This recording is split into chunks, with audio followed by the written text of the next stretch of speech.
In this video, I'm going to show you how to make a restaurant-like quality Taiwanese beef noodle soup that is both simple and easy to make. Growing up, this is one of my favorite dishes to have. I'm not Taiwanese, but I did have this dish growing up a lot. It was one of my favorite things to get. And today in particular, I'm making this for a potluck. So we're gonna be bringing this to a dinner party for Chinese New Year, actually. I hope it goes great. I'm sure it will. The Instant Pot makes it very, very easy. So most of the ingredients are actually things that you might have in your kitchen already.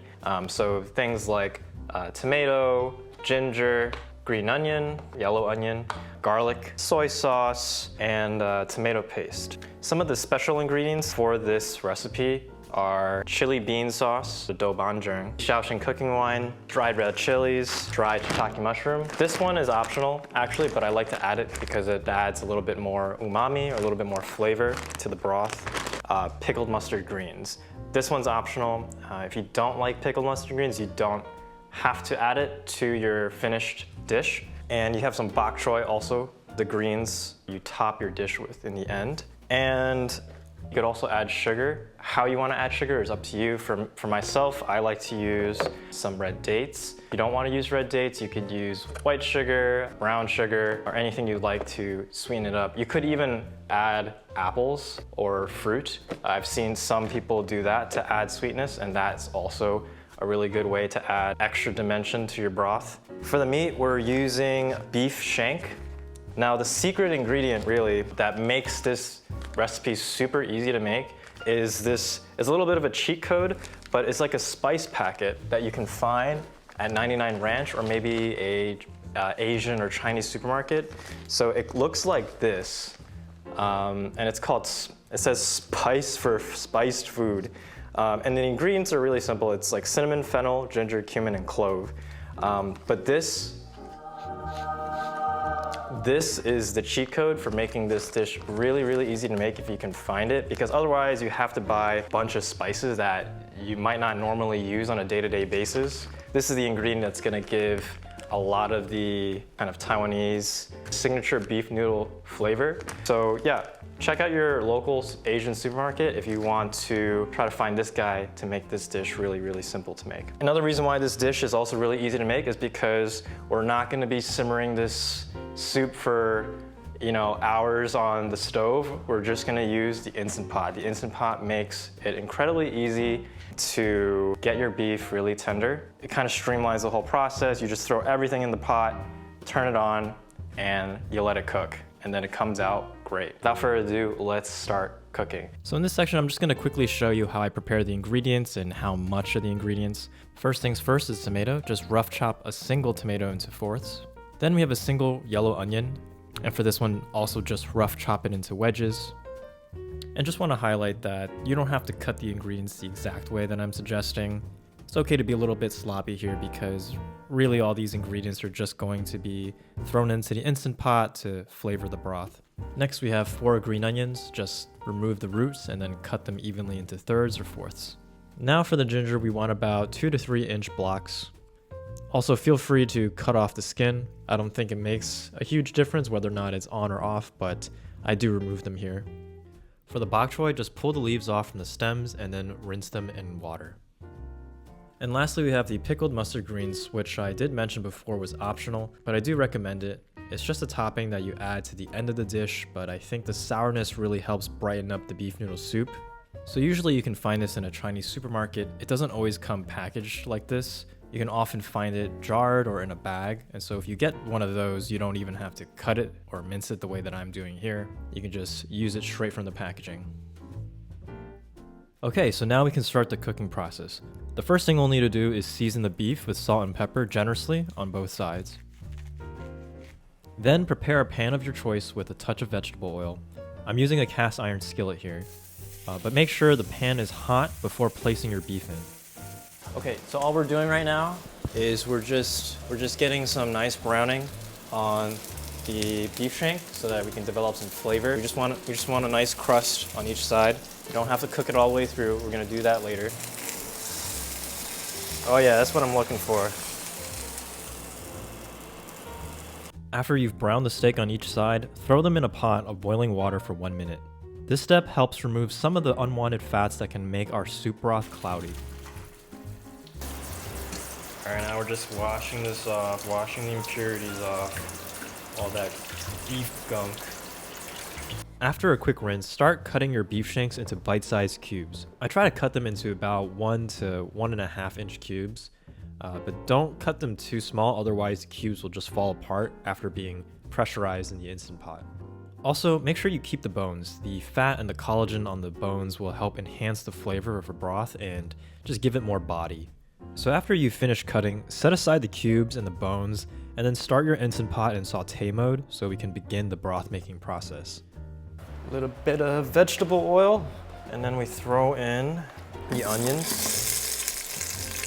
the ginger, 6 cloves, crushed garlic. Let that go in. Green onions. Okay, we're gonna stir this now.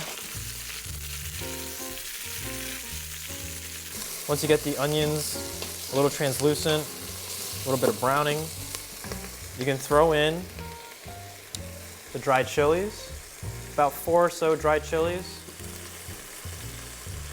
Just throw these in. You throw in your tomatoes. This is just 1 tomato. You don't need too much. If you get too much tomato, it can get a little too acidic, a little too tart. Your soup tastes a little too tomatoey. So you can mess around with the balance as you like, but I have found that maybe 1 or 2 tomatoes is enough. Just let that go, let the tomato cook down. Okay, next thing we're gonna do is we're gonna add the meat, all the meat that we had into the mix. Now we're gonna add in our, what I call sauces. 1 tablespoon of a tomato paste. This will also give your beef noodle soup more deep tomato flavor without having too many tomatoes. Then we're gonna add 2 tablespoons of the chili bean paste. If you don't like that spice that it adds, you don't have to add 2. You could add 1. It'll still taste good. Then we throw in 1/2 cup of Shaoxing cooking wine, 1/2 cup of soy sauce. Now we're gonna put the 8 cups of beef broth. If you don't wanna put beef broth, that's fine. You could use water. Before we close this off, for your special spice packet that I mentioned before with all the aromatics, throw that in. Now, this part is optional. The dry shiitake mushrooms have, I guess, more flavor, a more concentrated flavor when they're dried up. So I like adding these. We're gonna take these all out after it's done cooking, but I like to add this for some more umami.